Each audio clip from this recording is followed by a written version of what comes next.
Subscribe कीजिए हमारे channel को और बेल आइकन को प्रेस कीजिए हमारी नई वीडियो को सबसे पहले देखने के लिए।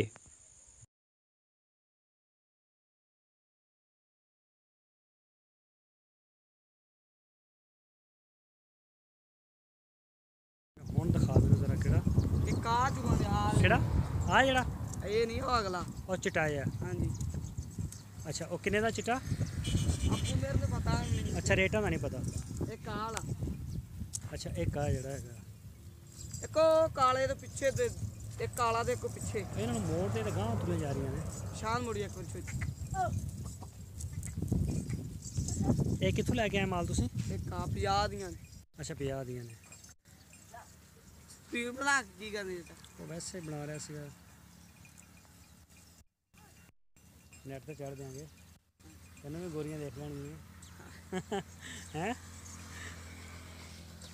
लाने हले ले ਲੈ ਲੈ ਤੇ ਯਾਰ ਲੈਣੇ ਸੀ ਲੇਕਿਨ ਰੇਟ ਦਾ ਨਹੀਂ ਤੂੰ ਕੁਝ ਦੱਸ ਰਿਹਾ। ਇਹ ਜਿਹੜੀ ਫਿਰਦੀ ਹੈ ਚਿੱਟੀ ਜਿਹੀ ਆੜੀ ਆ हाँ जी ਇਹ ਕਿਹੜੀ ਨਸਲ ਆ? देसी ਦੁੱਧ ਉਹ ਦਿੰਦੀ ਇਹ? हाँ जी बकरा ਇਹਦਾ ले ला ਅੱਛਾ ਇਹਦਾ ਲੈ ਲਾ ਸਹੀ ਹੋ ਗਿਆ। ਇਹ ਕਿੰਨੇ ਨਾਗ ਹੈਗੇ ਤੇਰੇ ਕੋਲ ਟੋਟਲ? सारे भरुआ ਹਾਂ ਹਾਂ ਸਾਰੇ सारियां दे है कोई पर 45 क्या दू करानियां ਦੋ ਘਰਾਂ ਦੀਆਂ ਨੇ? हाँ जी ਸਿਰਫ ਚਾਰ ਦੇ ਜਾਂ ਪੱਠੇ ਪੁੱਠੇ ਵੀ ਪਾਉਣੇ ਹੁੰਦੇ ਲੈ ਕੇ ਇਹਨਾਂ ਨੂੰ? पट्ठे भी जैंतर बीजा पट्ठे मदम हो जाने जैंतर चारना शुरू कर देना। ਅੱਛਾ ਜੰਤਰ ਬੀਜਿਆ ਹੋਇਆ। हाँ जी ਅੱਛਾ ਜਾਂ ਉਹ ਜ਼ਮੀਨ ਠੇਕੇ ਤੇ ਲੈਣੇ ਹੁੰਦੇ ਜਾਂ ਆਪਦੀ ਹੈ? मेन ठेके ते ਅੱਛਾ ਠੇਕੇ ਤੇ ਲਈ ਹੋਈ ਹੈ। ਅੱਛਾ ਇਹ ਚਿੱਟਾ ਲੀਲਾ ਹੈ ਕਿੰਨੇ ਕੁ ਦਾ ਤੇਰਾ ਕੋਈ ਅੰਦਾਜ਼ਾ? पता नहीं हुण अब्बू मेरा अपने नु पुछांगा जे लैनी होए तुसां। ਅੱਛਾ ਇਧਰ ਅੱਗੇ ਆ ਜ਼ਰਾ ਕੈਮਰੇ ਦੇ ਖੜਾ ਹੋ ਅੱਗੇ। ਉਹ ਕੋਈ ਨਹੀਂ ਉਹ ਖੈਰ ਆ ਛੇੜੂ ਇਦਾਂ ਹੀ ਹੁੰਦੇ ਆ। ਅੱਛਾ ਹੋਰ ਤੇ ਇਹਨਾਂ ਨੂੰ ਮੰਡਾ ਛੰਡਾ ਵੀ ਪਾਉਂਦੇ ਕਿ ਨਹੀਂ ਕੋਈ? गोली दाना पाउने आ ढेलियां। ਅੱਛਾ ਇਹ ਗੁਲੀ ਦਾਣਾ ਪਾਉਂਦੇ ਇਹਨਾਂ ਨੂੰ? हाँ जी ਰਸਾਨਾ ਪਾ ਰਹੇ ਜਾਂ ਜਿਹੜੀਆਂ ਸੂਣ ਵਾਲੀਆਂ ਹੁੰਦੀਆਂ ਉਹਨਾਂ ਨੂੰ ਪਾ ਰਹੇ ਹੁੰਦੇ? बकरी ने कदों सूंदी उदों पाउने आ ते लेलियां ते रसाना पाउने आ।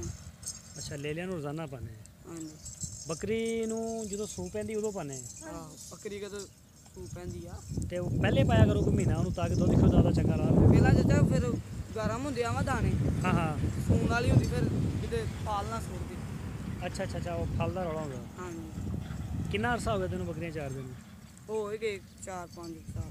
4-5 ਸਾਲ ਛੋਟਾ ਹੁੰਦੇ ਲੱਗ ਗਿਆ ਸੀ? हाँ जी ਠੀਕ ਹੋ ਗਿਆ ਯਾਨੀ ਕਿ ਤੁਹਾਡਾ ਦੋ ਘਰਾਂ ਦਾ ਮਾਲ ਅੱਧਾ हाँ जी 20 ਨਗ ਤੇਰੇ ਨੇ 20 ਦੂਜਿਆਂ ਦੇ ਨੇ। हाँ ਸਹੀ ਹੋ ਗਿਆ। ਭੇਡਾਂ ਕਾਹਤੋਂ ਰੱਖੀਆਂ ਹੋਈਆਂ? ਭੇਡਾਂ ਨਹੀਂ ਵਾਰਾ ਖਾਂਦੀਆਂ?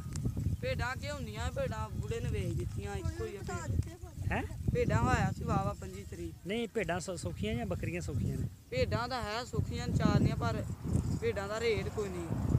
ਕਿਉਂ ਰੇਟ ਕੋਈ ਨਹੀਂ? ਅੱਲਾ ਦੇ ਬੰਦੇ 750-800 ਰੁਪਏ ਕਿਲੋ ਗੋਸ਼ਤ ਹੈਗਾ। भेड़ दा ਹਾਂਜੀ ਹੱਥ ਨਹੀਂ ਲਾਣ ਦਿੰਦੇ ਇਹਦੇ ਤੇ ਵਾਲ ਹੀ ਬੜੇ ਮਹਿੰਗੇ ਜਵਾਕ ਸੁੰਦਾ 10 ਦਾ 15 ਦਾ ਹੈ। ਇਹਨਾਂ ਬੱਕਰੀ ਫਲ ਸੂਏ ਕਿੱਲੇ ਲਾ ਦੇ ਕਿ 10 ਦਾ 15 ਦਾ ਜਵਾਕ ਉਹ ਜੇ ਕਰ ਮਹੀਨਾ ਡੇਢ ਸਾਂਭੋ ਨਾ ਫਿਰ 15 ਦਾ ਨਹੀਂ ਹੁੰਦਾ ਹਜ਼ਾਰ। ਇਹਦਾ ਭੇਡ ਦਾ? ਹਾਂਜੀ ਅੱਛਾ ਤੇਰੇ ਹਿਸਾਬ ਨਾਲ ਬੱਕਰੀ ਦਾ ਜਿਹੜਾ ਉਹ ਮਹਿੰਗਾ ਹੈਗਾ? ਹਾਂਜੀ ਉਹ ਫਲ ਕਹਿੰਦਾ ਅੱਛਾ ਬੱਕਰਾ ਦਾ बकरी दा ले ला हां दा एडा ਨਾਮ ਕੀ ਹੈ ਤੇਰਾ? ਸ਼ਰੋਜ਼ ਸ਼ਰੋਜ਼। ਹਾਂਜੀ ਤੇ ਤੂੰ ਵੀ ਨਾਲ ਹੀ ਇਹਨਾਂ ਦੇ ਚਰਾਈ ਕਰਦਾ ਬੱਕਰੀਆਂ ਦੀ ਜਾਂ ਵੈਸੇ ਆਇਆ? ਤੇ ਮੈਂ ਵੀ ਮੈਨੂੰ ਤਾਂ ਹੋ ਗਿਆ ਕੋਈ ਮਹੀਨਾ ਡੇਢ ਹੋਇਆ ਤਾਂ ਨਹੀਂ ਕੋਈ ਅੱਛਾ ਉਹ ਹੁਣ ਅੱਗੇ ਫਸਲਾਂ ਨੂੰ ਨਾ ਪੈ ਜਾਣ ਜਾ ਕੇ ਬੜੀ ਦੂਰ ਚਲੀਆਂ ਗਈਆਂ ਨੇ। नहीं नहीं ओ बकरी